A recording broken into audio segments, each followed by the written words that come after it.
محمود بن غیلان نے کہا میں نے ابو داود طیالسی سے کہا آپ نے عباد بن منصور سے بہت زیادہ روایتیں لی ہیں، پھر کیا ہوا کہ آپ نے اتارہ والی روایت جو نضر بن شمیل نے ہمارے سامنے بیان کی ان سے نہیں سنی؟ انہوں نے مجھ سے کہا خاموش رہو۔ میں اور عبد الرحمن بن مہدی زیاد بن میمون سے ملے اور اس سے پوچھتے ہوئے کہا یہ احادیث جو تم حضرت انس رضی اللہ عنہ سے روایت کرتے ہو کیا ہیں؟ تو وہ کہنے لگا تم دونوں دیکھو کہ ایک آدمی گناہ کرتا ہے پھر توبہ کر لیتا ہے تو کیا اللہ اس کی توبہ قبول نہیں کرتا؟ کہا ہم نے کہا ہاں۔ اس نے کہا میں نے ان حدیث میں سے انس رضی اللہ عنہ سے کچھ نہیں سنا، نہ کم نہ زیادہ۔ اگر لوگ نہیں جانتے تو کیا تم دونوں بھی نہیں جانتے کہ میں انس رضی اللہ عنہ سے نہیں ملا؟ ابو داود نے کہا پھر ہمیں یہ خبر پہنچی کہ وہ وہی روایتیں بیان کرتا ہے، تو میں اور عبد الرحمن اس کے پاس آئے تو وہ کہنے لگا میں توبہ کرتا ہوں، پھر اس کے بعد بھی وہ وہی حدیثیں بیان کرتا تھا، تو ہم نے اسے اس کے حال پر چھوڑ دیا۔ صحیح مسلم حدیث نمبر 76۔ حسن حلوانی نے بیان کیا، کہا میں نے شبابہ سے سنا، کہا عبد القدوس ہمارے سامنے حدیث بیان کرتا تھا اور کہتا تھا۔ سوید بن عقلہ شبابہ نے کہا میں نے عبد القدوس سے سنا، کہتا تھا رسول اللہ صلی اللہ علیہ وسلم نے روح کو عرض بنانے سے منع فرمایا ہے۔ کہا اس سے کہا گیا اس کا کیا مطلب ہے؟ تو اس نے کہا مطلب یہ ہے کہ دیوار میں سوراخ رکھا جائے تاکہ اس میں ہوا داخل ہو۔ امام مسلم نے کہا میں نے عبید اللہ بن عمر قواریری سے سنا، کہہ رہے تھے میں نے حماد بن زید سے سنا، وہ مہدی بن ہلال کے علمی مجلس منعقد کرنے سے چند دن بعد ایک آدمی سے کہہ رہے تھے یہ نمکین چشمہ کیا ہے جو آپ کی طرف سے پھوٹا ہے؟ اس نے کہا ہاں اے ابو اسماعیل آپ کی بات ٹھیک ہے۔ صحیح مسلم حدیث نمبر 77۔ عفان نے کہا میں نے ابو عوانہ سے سنا، کہا مجھے حسن بصری سے کوئی حدیث نہ پہنچی مگر میں اسے ابان بن ابی عیاش کے پاس لے گیا تو اس نے اسے میرے سامنے پڑھا۔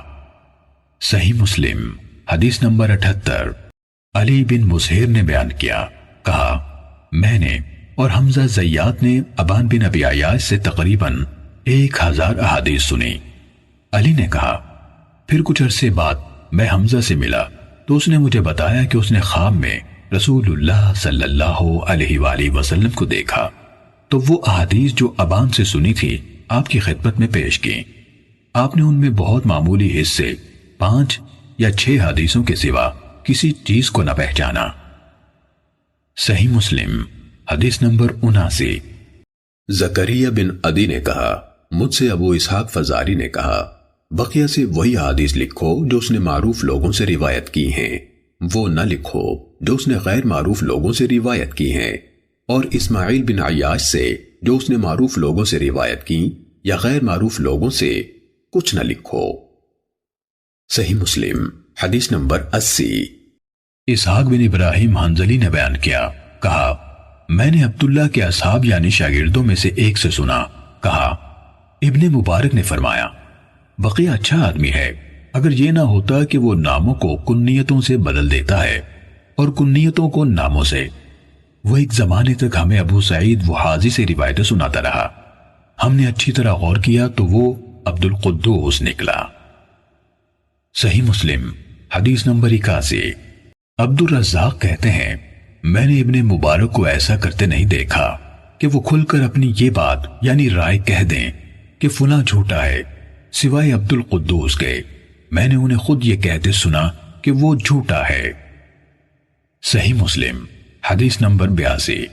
عبداللہ بن عبد الرحمن دارمی نے مجھ سے بیان کیا، کہا میں نے ابو نعیم سے سنا اور انہوں نے معلّہ بن عرفان کا ذکر کیا اور کہا اس نے کہا ہم سے ابو وائل نے بیان کیا، کہا صفین میں ابن مسعود رضی اللہ عنہ ہمارے سامنے نکلے تو ابو نعیم نے کہا ان کے بارے میں تمہاری رائے ہے کہ وہ موت کے بعد دوبارہ زندہ ہو گئے تھے۔ صحیح مسلم حدیث نمبر 83۔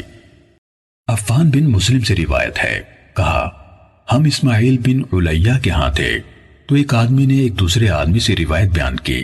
میں نے کہا وہ مضبوط یعنی ثقہ کا ہم پلہ نہیں. تو اس آدمی نے کہا تم نے اس کی غیبت کی ہے. اسماعیل کہنے لگے انہوں نے اس کی غیبت نہیں کی بلکہ حکم یعنی فیصلہ بیان کیا ہے, وہ ثبت نہیں ہے. صحیح مسلم حدیث نمبر 84. بشر بن عمر نے ہم سے بیان کیا, کہا میں نے امام مالک بن انس سے محمد بن عبد الرحمن کے بارے میں پوچھا جو سعید بن مسیب سے حدیث روایت کرتا ہے, تو انہوں نے کہا وہ ثقہ نہیں. میں نے مالک بن انس سے ابو حویرث کے بارے میں سوال کیا تو انہوں نے فرمایا وہ ثقہ نہیں. پھر میں نے ان سے اس شعبہ کے بارے میں سوال کیا جس سے ابن ابی ذئب روایت کرتے ہیں, تو فرمایا وہ ثقہ نہیں. میں نے ان سے صالح مولا توأمہ کے بارے میں سوال کیا تو کہا ثقہ نہیں. میں نے ان سے حرام بن عثمان کے بارے میں پوچھا تو فرمایا ثقہ نہیں. میں نے امام مالک سے ان پانچوں کے بارے میں پوچھا, انہوں نے فرمایا یہ سب حدیث کے بیان کرنے میں ثقہ نہیں. میں نے ان سے ایک اور شخص کے بارے میں پوچھا جس کا اب میں نام بھول گیا ہوں, تو انہوں نے کہا کیا تم نے میری کتابوں میں اس کا نام دیکھا ہے؟ میں نے عرض کی نہیں. فرمایا اگر ثقہ ہوتا تو تم اس کا ذکر میری کتابوں میں دیکھتے. صحیح مسلم حدیث نمبر 85. ہم سے حجاج نے بیان کیا, کہا ہم سے ابن ابی ذئب نے شرحبیل بن سعد کے حوالے سے حدیث بیان کی اور وہ متہم تھا. صحیح مسلم حدیث نمبر 86. ابو اسحاق طالقانی کہتے ہیں میں نے عبداللہ بن مبارک سے سنا, کہہ رہے تھے ایک وقت تھا اگر مجھے اختیار دیا جاتا کہ جنت میں داخل ہوں یا عبداللہ بن محرر سے ملوں تو میں اس کا انتخاب کرتا کہ پہلے میں اس سے مل لوں پھر جنت میں جاؤں گا. پھر جب میں نے اسے دیکھ لیا تو اس کے مقابلے میں ایک مینگنی بھی مجھے زیادہ محبوب تھی. صحیح مسلم حدیث نمبر 87. ولید بن صالح نے بیان کیا, کہا عبید اللہ بن عمرو نے کہا زید یعنی ابن ابی انیسہ نے کہا میرے بھائی یحییٰ بن انیسہ سے روایت نہ لو. صحیح مسلم حدیث نمبر 88. عبداللہ بن جعفر رقی نے عبید اللہ بن عمرو کے حوالے سے بیان کیا, کہا یحییٰ بن ابی انیسہ جھوٹا تھا. صحیح مسلم حدیث نمبر 89. حماد بن زید سے روایت ہے, کہا ایوب سختیانی کے سامنے فرقت کا ذکر کیا گیا تو انہوں نے کہا فرقت حدیث کی مہارت رکھنے والا نہیں. صحیح مسلم حدیث نمبر 90. مجھ سے عبد الرحمن بن بشر عبدی نے بیان کیا, کہا میں نے یحییٰ بن سعید قطان سے سنا جب ان کے سامنے محمد بن عبداللہ بن عبید بن عمیر لیثی کا ذکر کیا گیا تو انہوں نے اسے انتہائی ضعیف قرار دیا. امام یحییٰ سے کہا گیا کیا یہ یعقوب بن عطا سے بھی زیادہ ضعیف ہے؟ کہا ہاں. پھر کہا میں نہیں سمجھتا کہ کوئی ایک انسان بھی محمد بن عبداللہ بن عبید بن عمیر سے روایت کر سکتا ہے. صحیح مسلم حدیث نمبر 91. بشر بن حکم نے بیان کیا, کہا میں نے یحییٰ بن سعید قطان سے سنا انہوں نے حکیم بن جبیر اور عبد الاعلی کو ضعیف قرار دیا اور اسی طرح یحییٰ نے موسیٰ بن دینار کو بھی ضعیف قرار دیا اور کہا اس کی بیان کردہ حدیث ہوا جیسی ہے, اور موسیٰ بن دہقان اور عیسیٰ بن ابی عیسیٰ مدنی کو بھی ضعیف قرار دیا. کہا اور میں نے حسن بن عیسیٰ سے سنا, کہہ رہے تھے مجھ سے ابن مبارک نے فرمایا تم جب جریر کے پاس پہنچو تو 3 راویوں کی احادیث کے سوا اس کا سارا علم لکھ لینا. عبیدہ بن معتب, سری بن اسماعیل اور محمد بن سالم کی احادیث اس سے نہ لکھنا. صحیح مسلم حدیث نمبر 92. کہمس نے ابن بریدہ سے انہوں نے یحییٰ بن یعمر سے روایت کی. انہوں نے کہا کہ سب سے پہلا شخص جس نے بصرہ میں تقدیر سے انکار کی بات کی معبد جہنی تھا. میں یعنی یحییٰ اور حمید بن عبد الرحمن حمیری حج یا عمرے کے ارادے سے نکلے. ہم نے آپس میں کہا کاش رسول اللہ صلی اللہ علیہ وسلم کے صحابہ میں سے کسی کے ساتھ ہماری ملاقات ہو جائے تو ہم ان سے تقدیر کے بارے میں ان آج کل کے لوگوں کی کہی ہوئی باتوں کے متعلق دریافت کر لیں. توفیق الہی سے ہمیں حضرت عبداللہ بن عمر بن خطاب رضی اللہ عنہما مسجد میں داخل ہوتے ہوئے مل گئے۔ میں اور میرے ساتھی نے ان کو درمیان میں لے لیا، ایک ان کی دائیں طرف تھا اور دوسرا ان کی بائیں طرف۔ مجھے اندازہ تھا کہ میرا ساتھی گفتگو کا معاملہ میرے سپرد کرے گا، چنانچہ میں نے عرض کی، اے ابو عبد الرحمن، یہ عبداللہ بن عمر رضی اللہ عنہما کی کنیت ہے۔ واقع یہ ہے کہ ہماری طرف کچھ ایسے لوگ ظاہر ہوئے جو قرآن مجید پڑھتے ہیں اور علم حاصل کرتے ہیں، اور ان کے حالات بیان کیے۔ ان لوگوں کا خیال ہے کہ تقدیر کچھ نہیں، یعنی ہر کام نئے سرے سے ہو رہا ہے، یعنی پہلے سے اس بارے میں نہ کچھ طے ہے نہ اللہ کو اس کا علم ہے۔ ابن عمر رضی اللہ عنہما نے فرمایا، جب تمہاری ان لوگوں سے ملاقات ہو تو انہیں بتا دینا کہ میں ان سے بری ہوں اور وہ مجھ سے بری ہیں۔ اس ذات کی قسم جس کے نام کے ساتھ عبداللہ بن عمر حلف اٹھاتا ہے، اگر ان میں سے کسی کے پاس احد پہاڑ کے برابر سونا ہو اور وہ اسے خرچ بھی کر دے تو اللہ تعالیٰ اس کی طرف سے اس کو قبول نہیں فرمائے گا یہاں تک کہ وہ تقدیر پر ایمان لے آئے۔ پھر کہا، مجھے میرے والد عمر ابن خطاب رضی اللہ عنہ نے بتایا، ایک دن ہم رسول اللہ صلی اللہ علیہ وآلہ وسلم کی خدمت میں حاضر تھے کہ اچانک ایک شخص ہمارے سامنے نمودار ہوا۔ اس کے کپڑے انتہائی سفید اور بال انتہائی سیاہ تھے۔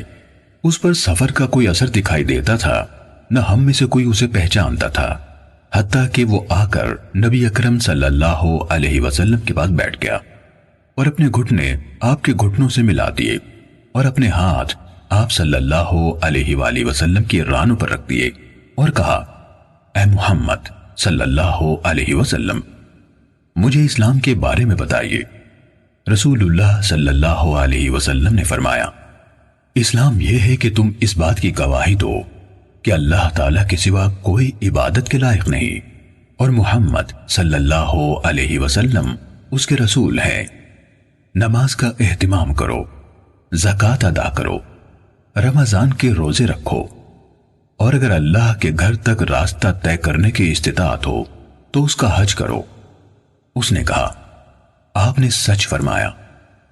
حضرت عمر رضی اللہ عنہ نے کہا، ہمیں اس پر تعجب ہوا کہ آپ سے پوچھتا ہے اور خود ہی آپ کی تصدیق کرتا ہے۔ اس نے کہا، مجھے ایمان کے بارے میں بتائیے۔ آپ نے فرمایا، یہ کہ تم اللہ تعالیٰ، اس کے فرشتوں، اس کی کتابوں، اس کے رسولوں اور آخری دن یعنی یوم قیامت پر ایمان رکھو اور اچھی اور بری تقدیر پر بھی ایمان لاؤ۔ اس نے کہا، آپ نے درست فرمایا۔ پھر اس نے کہا، مجھے احسان کے بارے میں بتائیے۔ آپ نے فرمایا، یہ کہ تم اللہ تعالیٰ کی عبادت اس طرح کرو گویا تم اسے دیکھ رہے ہو، اور اگر تم اسے نہیں دیکھ رہے تو وہ تمہیں دیکھ رہا ہے۔ اس نے کہا، تو مجھے قیامت کے بارے میں بتائیے۔ آپ نے فرمایا، جس سے اس قیامت کے بارے میں سوال کیا جا رہا ہے وہ پوچھنے والے سے زیادہ نہیں جانتا۔ اس نے کہا، تو مجھے اس کی علامات بتا دیجئے۔ آپ نے فرمایا، علامات یہ ہیں کہ لونڈی اپنی مالکہ کو جنم دے، اور یہ کہ تم ننگے پاؤں، ننگے بدن، محتاج، بکریاں چرانے والوں کو دیکھو کہ وہ اونچی سے اونچی عمارتیں بنانے میں ایک دوسرے کے ساتھ مقابلہ کر رہے ہیں۔ حضرت عمر رضی اللہ عنہ نے کہا، پھر وہ سائل چلا گیا۔ میں کچھ دیر اسی عالم میں رہا، پھر آپ صلی اللہ علیہ وآلہ وسلم نے مجھ سے کہا، اے عمر، تمہیں معلوم ہے کہ پوچھنے والا کون تھا؟ میں نے عرض کی، اللہ اور اس کا رسول زیادہ آگاہ ہے۔ آپ صلی اللہ علیہ وآلہ وسلم نے فرمایا، وہ جبرائیل تھے، تمہارے پاس آئے تھے، تمہیں تمہارا دین سکھا رہے تھے۔ صحیح مسلم حدیث نمبر 93۔ کہمس کے بجائے مطر وراق نے عبداللہ بن بریدہ سے، انہوں نے یحییٰ بن یعمر سے نقل کیا کہ جب معبد جہنی نے تقدیر کے بارے میں وہ سب کہا جو کہا تو ہم نے اسے سخت ناپسند کیا۔ یحییٰ نے کہا، میں اور حمید بن عبد الرحمن حمیری نے حج کیا۔ اس کے بعد انہوں نے کہمس کے واسطے سے بیان کردہ حدیث کے مطابق حدیث بیان کی، البتہ الفاظ میں کچھ کمی بیشی ہے۔ صحیح مسلم حدیث نمبر 94۔ عبداللہ بن برائدہ کے ایک تیسرے شاگرد عثمان بن غیاث نے یحییٰ بن یامر اور حمید بن عبد الرحمن دونوں سے روایت کی۔ دونوں نے کہا، ہم عبداللہ بن عمر رضی اللہ عنہما سے ملے اور ہم سے تقدیر کی بات کی، اور وہ لوگ یعنی منکرین تقدیر جو کچھ کہتے ہیں اس کا ذکر کیا۔ اس کے بعد عثمان بن غیاث نے سابقہ راویوں کے مطابق حضرت عمر رضی اللہ عنہ سے مرفوعاً روایت کی۔ اس روایت میں کچھ الفاظ زیادہ ہیں اور کچھ انہوں نے کم کیے ہیں۔ صحیح مسلم حدیث نمبر 95۔ معتمر کے والد سلیمان بن ترخان نے یحییٰ بن یامر سے، انہوں نے عبداللہ بن عمر رضی اللہ عنہما سے، انہوں نے حضرت عمر رضی اللہ عنہ سے، اور انہوں نے نبی صلی اللہ علیہ وآلہ وسلم سے اسی طرح روایت کی جس طرح مذکورہ اساتذہ نے روایت کی۔ صحیح مسلم حدیث نمبر 96۔ اسماعیل بن ابراہیم یعنی ابن الیہ نے ابو حیان سے، انہوں نے ابو زرعہ بن عمر بن جریر سے، اور انہوں نے حضرت ابو ہریرہ رضی اللہ عنہ سے روایت کی، کہا رسول اللہ صلی اللہ علیہ وسلم ایک دن لوگوں کے سامنے تشریف فرما تھے۔ ایک آدمی آپ صلی اللہ علیہ وسلم کے پاس آیا اور پوچھا، اے اللہ کے رسول، ایمان کیا ہے؟ آپ نے فرمایا، تم اللہ تعالیٰ، اس کے فرشتوں، اس کی کتاب، قیامت کے روز اس سے ملاقات، اس کے سامنے حاضری اور اس کے رسولوں پر ایمان لاؤ، اور آخری بار زندہ ہو کر اٹھنے پر بھی ایمان لے آؤ۔ اس نے کہا، اے اللہ کے رسول، اسلام کیا ہے؟ آپ نے فرمایا، اسلام یہ ہے کہ اللہ تعالیٰ کی عبادت کرو، اس کے ساتھ کسی چیز کو شریک نہ ٹھہراؤ، لکھی یعنی فرض کی گئی نمازوں کی پابندی کرو، فرض کی گئی زکوٰۃ ادا کرو، اور رمضان کے روزے رکھو۔ اس نے کہا، اے اللہ کے رسول، احسان کیا ہے؟ آپ صلی اللہ علیہ وسلم نے فرمایا، اللہ تعالیٰ کی عبادت اس طرح کرو گویا تم اسے دیکھ رہے ہو، اور اگر تم اسے نہیں دیکھ رہے ہو تو وہ یقیناً تمہیں دیکھ رہا ہے۔ اس نے کہا، اے اللہ کے رسول، قیامت کب قائم ہوگی؟ آپ صلی اللہ علیہ وسلم نے فرمایا، جس سے سوال کیا گیا ہے وہ اس کے بارے میں پوچھنے والے سے زیادہ آگاہ نہیں، لیکن میں تمہیں قیامت کی نشانیاں بتا دیتا ہوں۔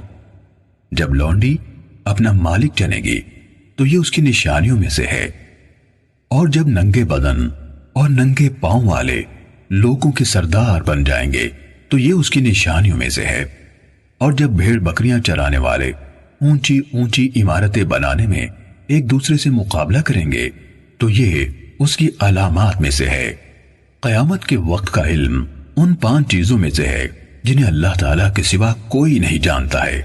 پھر آپ صلی اللہ علیہ وسلم نے یہ آیت پڑھی، بے شک اللہ تعالیٰ ہی کے پاس قیامت کا علم ہے، وہی بارش برساتا ہے، اور وہی جانتا ہے کہ ارحام یعنی ماؤں کے پیٹوں میں کیا ہے۔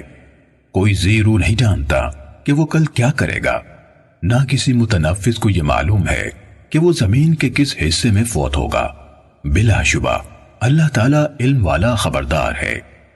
حضرت ابو ہریرہ رضی اللہ عنہ نے کہا، پھر وہ آدمی واپس چلا گیا تو رسول اللہ صلی اللہ علیہ وسلم نے فرمایا، اس آدمی کو میرے پاس واپس لاؤ۔ صحابہ کرام رضی اللہ عنہم اسے واپس لانے کے لیے بھاگ دوڑ کرنے لگے تو انہیں کچھ نظر نہ آیا۔ رسول اللہ صلی اللہ علیہ وسلم نے فرمایا، یہی جبرائیل علیہ السلام تھے جو لوگوں کو ان کا دین سکھانے آئے تھے۔ صحیح مسلم حدیث نمبر 97۔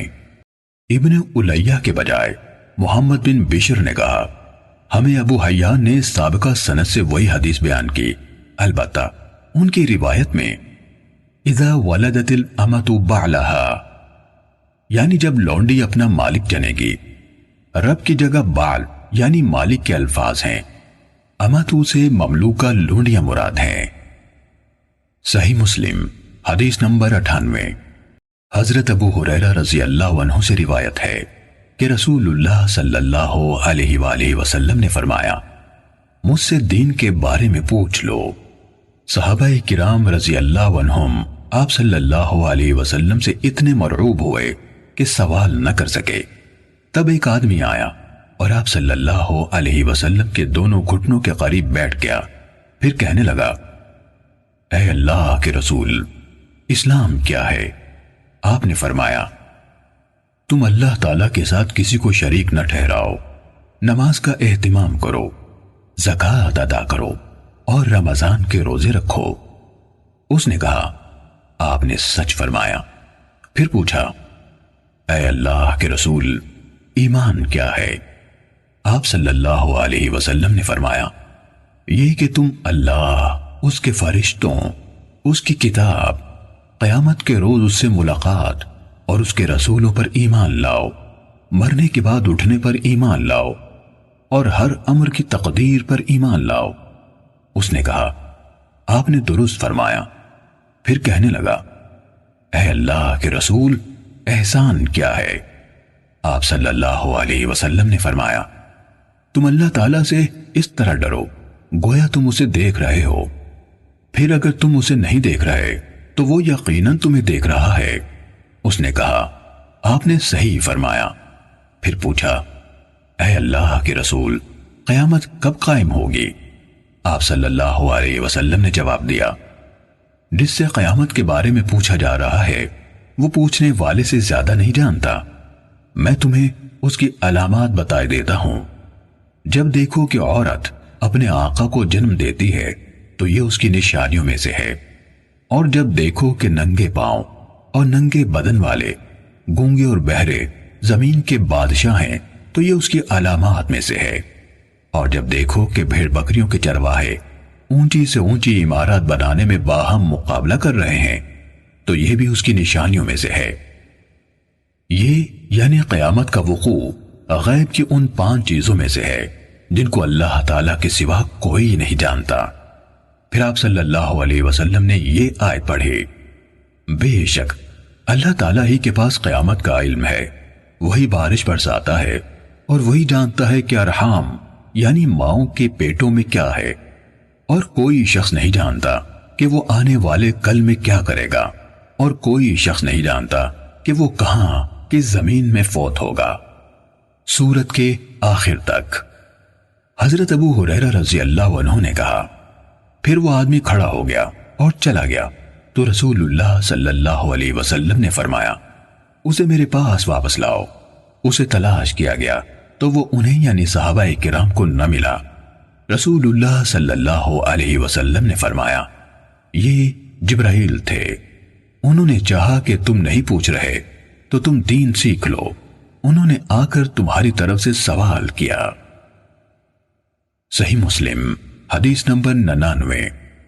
مالک بن انس نے ابو سہیل سے اور انہوں نے اپنے والد سے روایت کی، انہوں نے حضرت طلحہ بن عبید اللہ رضی اللہ عنہ سے سنا، وہ کہہ رہے تھے کہ رسول اللہ صلی اللہ علیہ وسلم کے پاس اہل نجد میں سے ایک آدمی آیا، اس کے بال پراگندہ تھے، ہم اس کی ہلکی سی آواز سن رہے تھے لیکن جو کچھ وہ کہہ رہا تھا ہم اس کو سمجھ نہیں رہے تھے، حتیٰ کہ وہ رسول اللہ صلی اللہ علیہ وسلم کے قریب آ گیا۔ وہ آپ سے اسلام کے بارے میں پوچھ رہا تھا۔ رسول اللہ صلی اللہ علیہ وسلم نے فرمایا، دن اور رات میں 5 نمازیں فرض ہیں۔ اس نے پوچھا، کیا ان کے علاوہ اور نمازیں بھی میرے ذمے ہیں؟ آپ نے فرمایا، نہیں، الا یہ کہ تم نفلی نماز پڑھو اور ماہ رمضان کے روزے ہیں۔ اس نے پوچھا، کیا میرے ذمے اس کے علاوہ بھی روزے ہیں؟ فرمایا، نہیں، الا یہ کہ تم نفلی روزے رکھو۔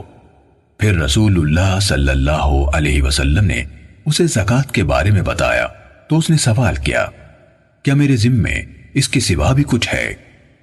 آپ صلی اللہ علیہ وسلم نے جواب دیا، نہیں، سوائے اس کے کہ تم اپنی مرضی سے نفلی صدقہ دو۔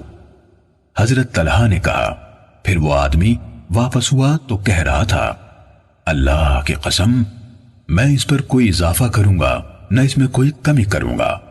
اس پر رسول اللہ صلی اللہ علیہ وسلم نے فرمایا، یہ فلاح پا گیا اگر اس نے سچ کر دکھایا۔ صحیح مسلم حدیث نمبر